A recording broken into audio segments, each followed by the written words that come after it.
So this video is going to cover configuring your delivery fees based on distance from restaurant to customer, driving distance or driving time. The first thing you do is go to distance-based delivery fees schedules, and I'll go ahead and create a new schedule.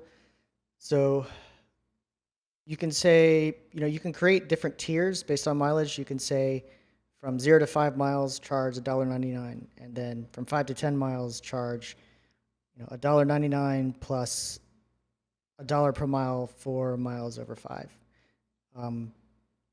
This from and to really only come to play if you want to have multiple tiers. If you just have one, it doesn't really matter. If somebody's 20 miles away, it's still going to use this tier. So say I'll just use this tier and I'll say $1.99 plus $1 per mile for miles over 3.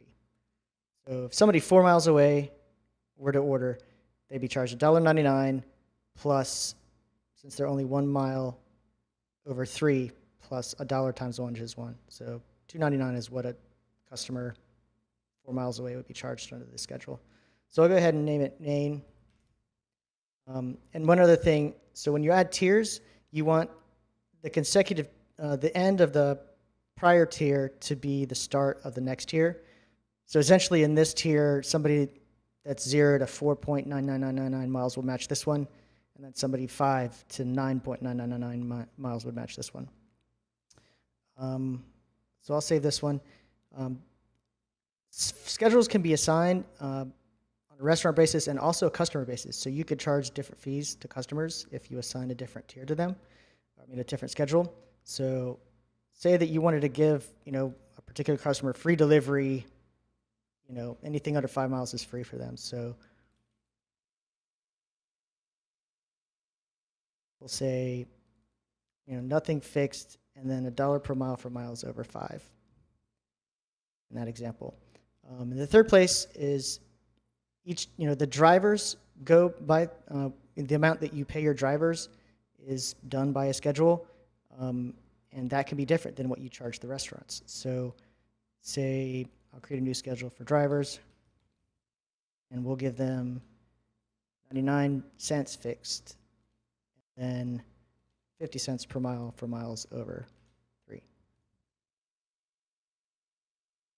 And now once you have your schedules configured, you would go into, let's see, I'll go into Manage Drivers first. And for Alice, I'll go ahead and set her pay schedule to the drivers one.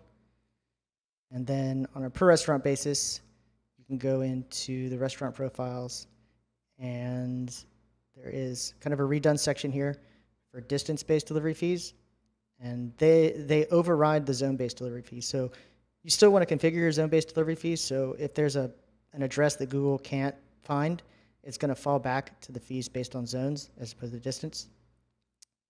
So I'll just go ahead and set the schedule for the restaurant to Main. And I've got a couple example orders here. I've got one that's 8 miles away, and another one that's 1 mile away. So if I edit the one that's 1 mile away, you can see the delivery fee is only $1.99. So that's because according to the schedule that I made,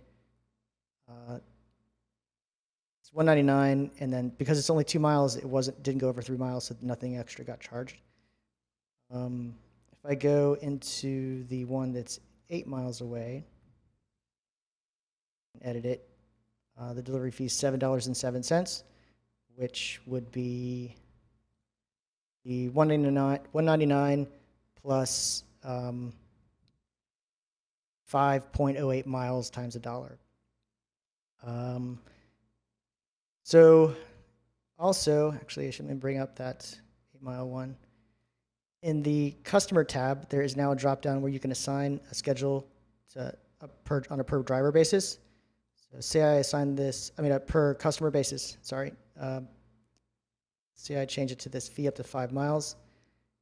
This driver, because this is only 1 mile away, and that's what they would charge for this order. If I open the 8-mile one, and I change the fee schedule, they are charged only $3.08 because they are up to 5, they're 3.08 miles over the 5-mile cutoff. So if I were to save this, this customer would be assigned this delivery fee schedule, and if they ordered online, forever until you change that. So now I will go ahead and place these to show you how it will work in the logout. And I will drag Alice to log out. And so on this order that was just 1 mile, she's getting 99 cents. And the order that was 8 miles, she's getting $3.53, which should be according to the schedule that we made for drivers. The 99 cents fixed, and then 50 cents per mile for miles over 3. So that is the feature. I mean, there's a lot of combinations you could do with it. Any questions, just let us know. But we think that everybody will really like calculating these this way.